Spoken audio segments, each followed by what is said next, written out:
Chapter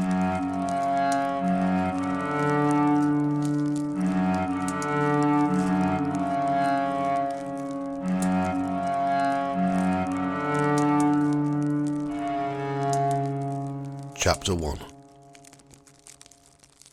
Extract from Dr. Wilmore's diary, June the 24th, 1700. Rode to the Great Horse Fair at Bromsgrove. My saddlebags well stuffed with my infallible remedies, prepared after the prescriptions of my ever-to-be-honoured master, Dr. Nicholas Culpepper, of the most part of which I disposed to good advantage. Late in the evening, failing to meet there my neighbours, in whose company I was to have returned, was fain to ride alone. Crossing the open country as you go up towards Butler's Hill, it being then almost dark, 2 horsemen came upon me, and laying hold of my mare by the bridle, offered me violence with their pistols. They had for their disguise black masks tied over their faces, but that they were gentlemen was to be known by their horses, dress and speech, and in truth of the name and quality of one of them I make no question. Seeing that I was in their hands and unable to help myself, I held it best to entreat them humbly and to pray them to release me, a poor old man and beneath the notice of their worships. But these villainous thieves and cutthroats called me an ancient cheat and quacksalver, and they swore with many oaths that they would have every coin which I had wheeled out of the gaping forgemen and bumpkins of Bromsgrove. They pulled me from my horse and set me, with much violence, on my buttocks in the road. Opening my saddlebags, they found in the first my purse of money, chiefly in silver, in amount £8, 9 shillings and a groat, which they took, well pleased, looking to still find more in the other bag. But when they came to it, and found in it only such of my medicines as remained unsold, they reviled me by many foul names, and one of them swore he would shoot me for having so disappointed them. They were far gone in liquor, having doubtless been to Bromsgrove Fair. The other answered that it would be folly to waste good lead upon one such as I was, and that it would be more fitting to make an end of me, as I made an end of others, namely with my own medicines. He quoted the phrase, lax talionis, the law of retaliation, which proved him to have had such learning as made his abominable wickedness more unpardonable.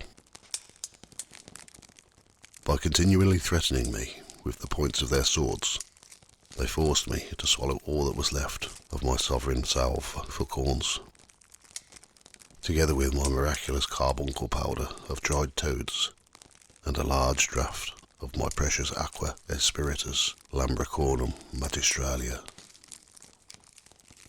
After which fiendish behaviour they strapped my knees together and my arms against my sides with my own stirrup leathers, and so rolled me into a large bed of thistles and stinging nettles, as they told me for my health's sake, till I had received due benefit of my medicine. There they left me, driving off my mare before them. Of the qualms, retchings, and pain I endured, words serve not to tell. I was unable to rise by reason of the tightness of my bonds, and when my pains caused me to roll to and fro, the nettles and thistles vexed me greatly, grievously. And there I might have lain till I died, had not young Thomas Spencer of Waite's Farm come that way, who released me from my bonds and brought me my saddlebags, in which were aqua vitae and some other cordials, of which I stood sorely in need. Also he set me upon my mare, and brought me to my own door at the gatehouse.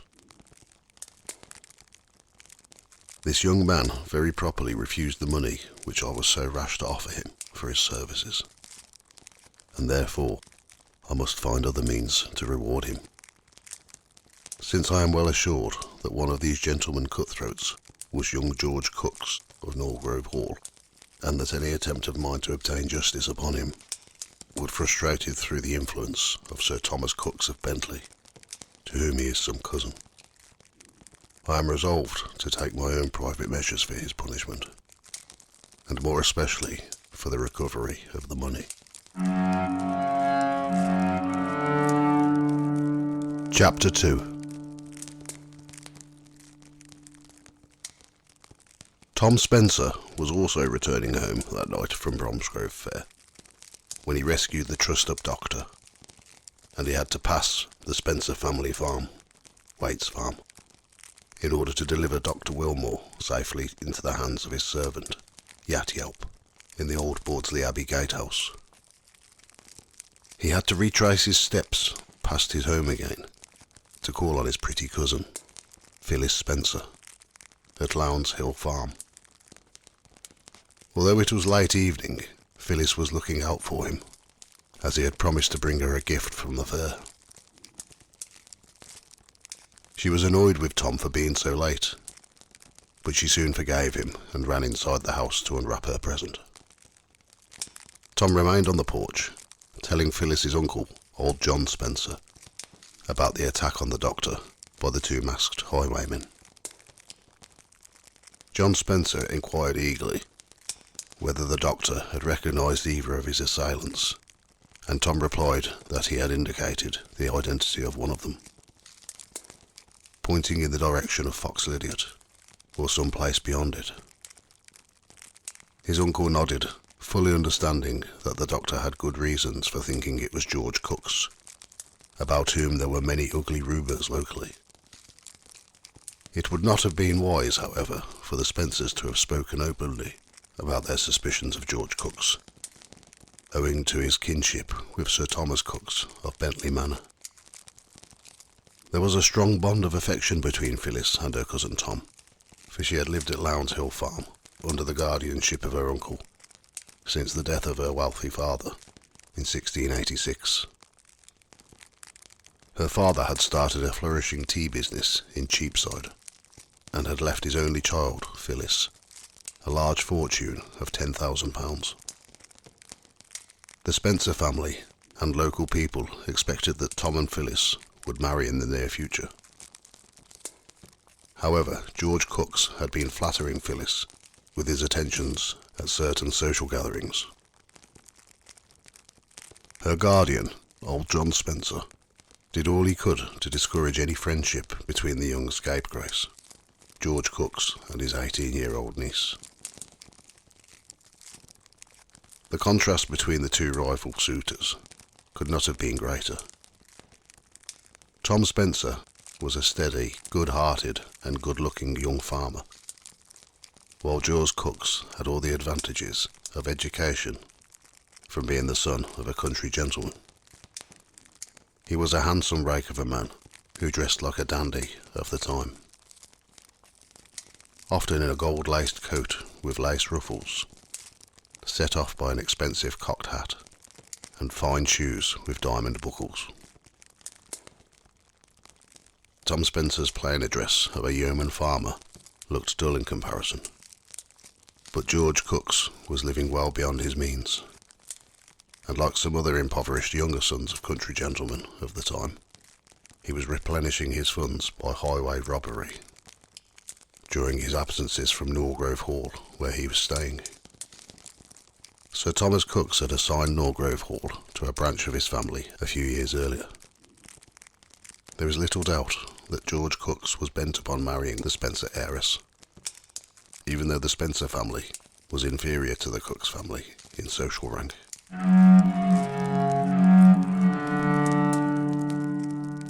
Chapter 3. 2 months later, a great party was held at York Grange to celebrate the coming of age of Lord Windsor, the second Earl of Plymouth. All the tenants on the Windsor estate were invited to this party, in the grounds of the old grange. Sheep and oxen were roasted whole in front of the house, which was pulled down a few years later to build another in the prevailing Queen Anne style. The Spencer family were important guests as the longest standing tenants on the Windsor estate, and Tom Spencer had many duties to perform for the young Earl in order to keep the barrels of beer flowing and the fiddlers playing for the dancing. He was so busy with these duties that Phillis thought that she was being neglected by him, and was glad of the attentions of George Cooks, and she danced repeatedly with that reckless gentleman. Old John Spencer and his wife left the party early before their niece Phillis was ready to go, but she had her maid, Mattie Briggs, with her, and Tom was left in charge to escort them home. George Cooks also left Phillis to speak to one of his cronies, Henry Hardwick, who was lodging at the village inn, the Fox in Fox Lydiot. Hardwick was not a local man, but he had become known as a heavy drinker and companion of George Cooks.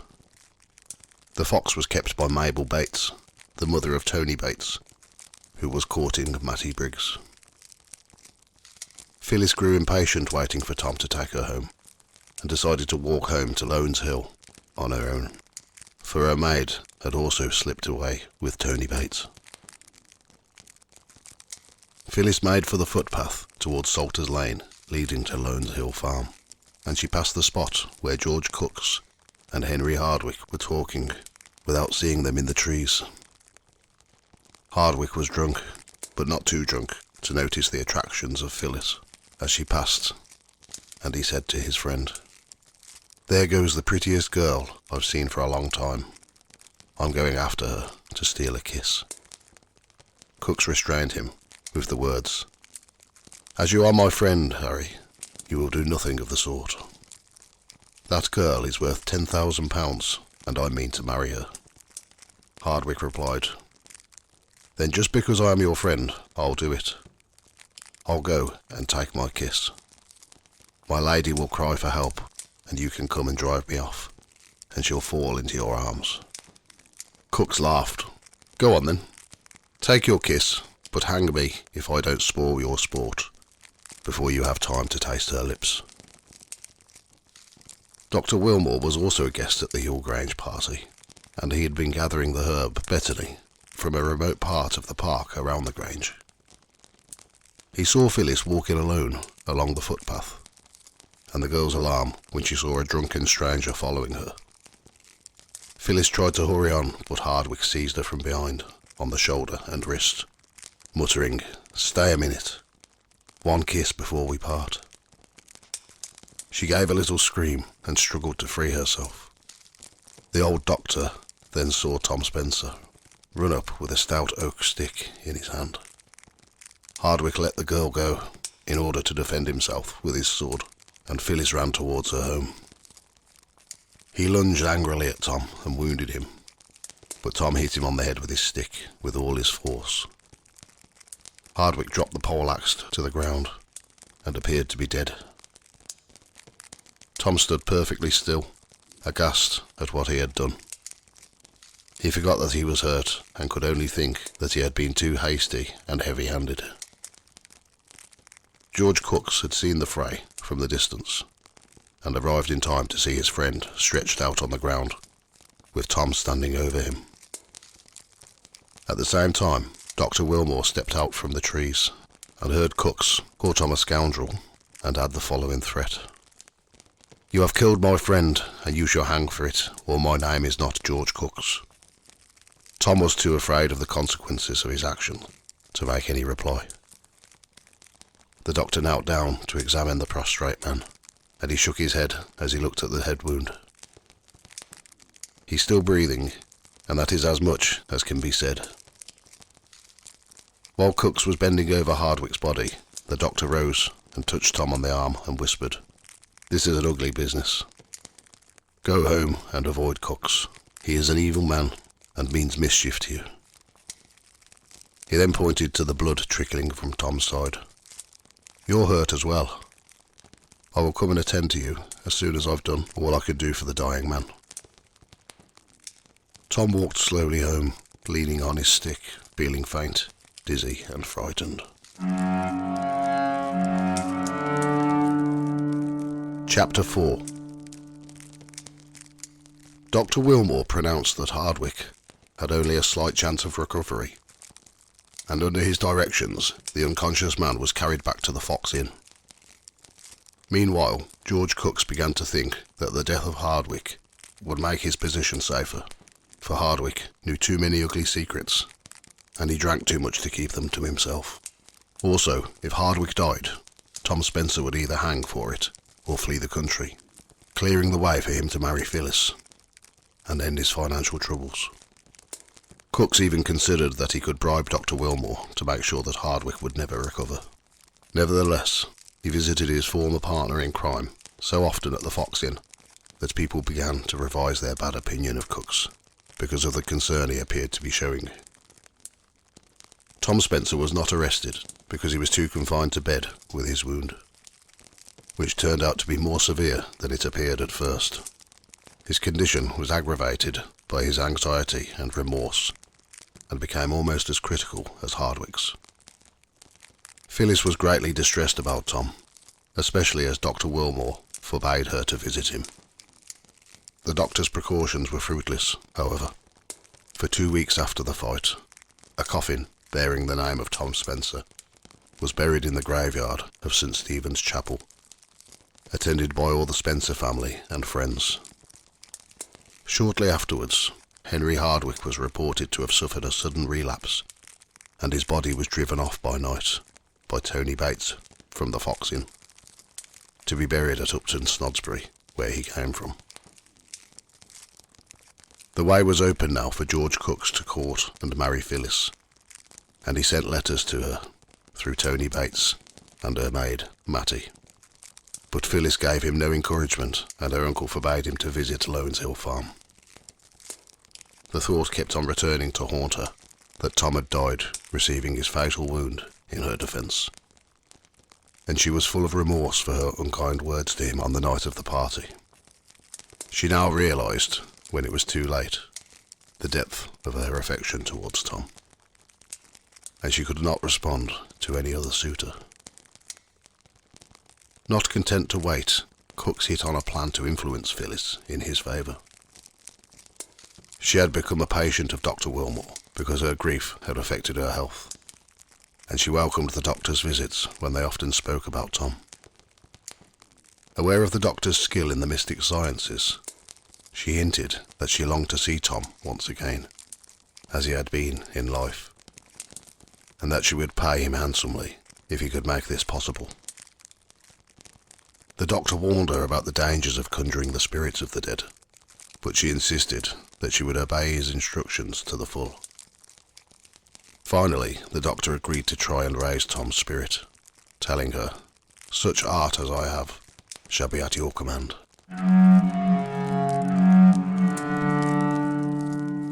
Chapter 5. It was on All Hallows Eve, or All Souls, when Phyllis and her maid Mattie, both well muffled against the chilly air and against being identified, arrived at the ancient Abbey gatehouse to keep her appointment with Dr. Wilmore. On that auspicious night, when the souls of the dead were thought to revisit their homes, the doctor was going to attempt to raise the spirit of Tom Spencer. Yat Yelp, the doctor's dumb hump-backed servant, conducted Phyllis up a winding staircase to the doctor's sanctum, leaving her maid in the lodge below. He made a sign to Phyllis to sit at the table in this lofty room over the archway, which was lit by a solitary candle and a dim fire in a wide hearth. In the flickering shadows, Phyllis could see a roof of finely wrought oak timbers, open to the ridged tree and walls pierced with Gothic windows and doorways. Ranged around the walls were shelves containing skulls, human bones, strange objects floating in bottles, dried toads, herbs, roots, dragon's blood and a few large antique volumes. An ancient tapestry stretched across the farther end of the room, facing which was a large carved oak seat, formerly one of the choir stalls from the Abbey Church. The doctor entered this room of mysteries from an adjoining tower, wearing a long furred gown and a fur cap on his head, and seated himself opposite his visitor. "So your courage has not failed you, child. You are determined to go through with this matter?" "I am sure," Phillis answered firmly. The doctor told her that he could use either a crystal or a mirror in which she might see the man she loved. In using the crystal, however, she would only be able to see Tom and would be unable to speak to him. If he used the mirror, she would be able to ask the image in it questions which the image could only answer by making signs. Phillis said, "The mirror will content me." Dr. Wilmore then gave her a stern warning. "As you value your life, do not look behind you, nor to the right or left." "You may rely on my obedience," Phillis answered quietly. The doctor summoned his dwarfish servant to light 2 large wax candles and to put a brazier with live coals on the table. Yat-Yelp then conducted Phillis to the large oak seat and stationed himself beside the curtain in front of the mirror, ready to withdraw it at the right moment. His master undid the clasps of a large volume and read out sentences in Latin, throwing some aromatic powder onto the live coals in the brazier, which gave off a dense cloud of smoke and a sweet odour. At a signal from the doctor, Yat-Yelp drew aside the curtain on which Phillis had fixed her eyes. As the mirror was revealed, Phillis at first could see nothing except the reflection of curdling eddies of smoke. But as the smoke cleared, she saw the face of Tom Spencer.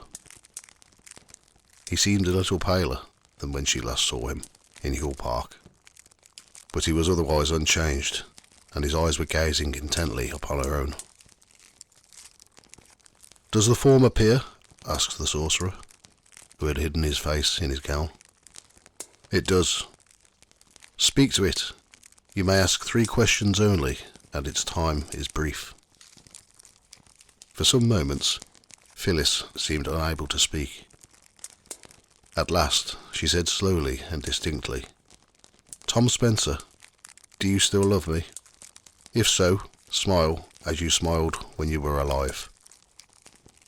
The face in the mirror smiled, and Phillis then asked, "Is it your wish to end my useless grief and think of marrying someone else? Frown if this is not your wish." A most decided frown passed over the face in the mirror. "Ask your 3rd question quickly, the vision will go soon." "Tell me your own state, Tom Spencer. Are you at peace? Does that man's blood lie heavily on you? Nod if you are at peace." The face in the mirror replied with a dismal shaking of the head. The doctor threw more powder on the brazier, and smoke obscured the mirror again, and the dwarf let the curtain fall over it. Chapter 6. 1 month later, in December, Dr. Wilmore was jogging slowly on his sprig-tailed mare along the road by Fox Lydiot when he met George Cooks riding rapidly towards Norgrove Hall. The doctor's thin figure was enveloped in a black riding cloak from the heels of his heavy boots to the brims of his black cocked hat. Cooks reined up his horse and said briskly, "Your influence with that perverse minx at Lone's Hill has not been worth a straw. She refuses even to see me. What do you say if I propose to carry her off and marry her without her guardian's permission?" The doctor replied sharply, "I say that you can't mean it, and heaven forbid that if I should consent to harm a hair on her head." "Nonsense, man, 'twould do her no harm. Women like a little rough wooing at heart. It would make her the wife of a gentleman." The doctor looked grave and said bluntly, "It would be a lawless deed. What if I should make your plans known? What hinders me?" "A certain transaction at the Fox Inn, in which you are more implicated than I am." Dr. Wilmore shook his head sadly. Would that I had had no hand in the bad business with Henry Hardwick. That pious wish comes too late. Hardwick is dead and buried, but I want your help in carrying Phillis off. There are 50 guineas for you when I marry her and secure her fortune. All that you have to do is to bring her alone to some spot where my friends and I can carry her off. How can I do this? That's your affair. You brought her to the Abbey ruins once to witness some of your hocus pocus. You can do so again. Aye, said the doctor thoughtfully. I might take her to the remoter part of the ruins, but only on the condition that you repay me the sum of £8, 9 shillings and a groat. Cooks looked perplexed, and the old man explained. Money's borrowed from me on the day of Bromsgrove Fair. Cooks laughed. So you knew I and Hardwick played the highwaymen. Well, well, that much you shall have in advance. A few days after this meeting, in the week before Christmas, Phillis and her maid made their way from Lones Hill to the ancient gatehouse for a secret appointment with Dr. Wilmore. Phillis believed that he was making another attempt to raise the spirit of Tom Spencer. Once again she was led into the doctor's sanctum, but when he saw that Phillis was seated, the doctor hurried away to the ruined refectory, the old common dining room of the Bawdsley monks. The roof of this spacious room had fallen in, and its broken walls were covered in ivy. Moonlight was streaming through its shattered windows, but a lantern was burning on a small table in the centre of the room, which also held a rusty sword and a heavy volume printed in Latin. As the doctor approached this table, a man stepped out into the moonlight to meet him. It was George Cooks. All is well, said Dr. Wilmore. Phillis Spencer is in my room, ready to come here. Cooks advanced. I trust you, because you cannot afford to deceive me. Here, take back your paltry loan. And he threw a handful of coins on the table. The doctor counted the money deliberately by the light of the candle. £8, 9 shillings and a groat. You have reckoned correctly. I will use no violence if she listens to reason, said Cooks. But she does not. Bates and I can carry her across the fields to the turn for Birmingham, where I have a coach waiting. You have chosen a good, quiet spot. This is an evil business, but I will bring her here. Dr. Wilmore returned to his room, where he explained the delay to Phillis, by the need to wait until the stars were favourable. He then told her, the time has now come. Follow me to the place. Is it not here? Asked the girl, rather uneasily. Shall I not see him here? No, not here. This time our rites must be performed under the open sky. Follow me. Despite her misgivings, she followed the doctor, who led her to the ruins of the refectory. Stand here, he told her, pointing to the place beside the table. Do not pass beyond the circle, which I shall draw. You will soon see your lover appear. He described a circle around the table with the point of a rusty sword. He mumbled some passages from the book. Phillis Spencer's gaze was fixed on a dim figure moving in the shadow of the ivied wall towards the table. When it emerged into the full moonlight, she could not identify it, for its face was covered by the corner of its cloak. The figure came onto the circle, and as it flung back its cloak, Phillis at last saw the face. A cry of alarm and disappointment came from her, for it was the face of George Cooks, and not Tom Spencer.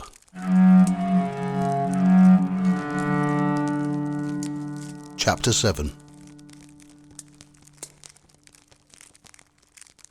Before Phillis had recovered from her shock and disappointment, George Cooks seized her hand, and she turned crying to Dr. Wilmore for help. To her dismay, the doctor had disappeared. "Phillis," pleaded Cooks, "forgive this trick. I have been driven to it by your unjust guardian. You must know how passionately I love you. I swear I will never leave you until you promise to marry me." "Impossible, impossible," Phillis cried. "It is possible, and it must be, but we have no time to lose. A coach is waiting for us, and in a few hours we will be married." "Let me go," cried Phillis, struggling to free her hand. "By Jove, you shall not go. I will make a gentlewoman, in spite of yourself." Cooks pulled the girl forward and put his hand over her mouth. He then gave 3 low whistles for his henchmen to come to his aid. A man appeared from behind a broken wall, but it was not Bates, and Cooks shrank back in his fear and astonishment, for it appeared to be Tom Spencer, his dead rival. Phillis also drew back at the sight of this apparition, and fell fainting to the ground. Cooks quickly recovered his nerve and drew his sword, exclaiming, "Man, ghost or devil, whichever you are, have at you," and he lunged forward to run the apparition through. He fell over a stone, however, in the poor light, and the spirit caught him by the arm, wrenching the sword from his grasp and throwing it high over the ivied wall. The phantom then shouted, "Fair fighting now, man to man. I'm ready for you." Cooks saw that he was fighting with no ghost, and the 2 men exchanged blows thick and fast. Although Cooks was a strong man, he was no match for his opponent, and at last he lay still moaning on the ground, unable to respond to the invitation to get up for more punishment. A number of people had seen the fight between Cooks and Tom Spencer. Mattie had arrived and was attending to her mistress with the doctor. Tony Bates was also there and had seen Dr. Wilmore rub his hands with satisfaction when Cooks had gone down for the last time. Tom transferred his attention from Cooks to Phillis, who was now coming round. Her recovery speeded by a kiss from her lover. "Tom, can it be you?" she asked faintly. "To be sure it is," he replied. "I've been alive all the time under the doctor's orders. He told me I was sure to be hanged otherwise, so he made sham dead and kept me in these ruins."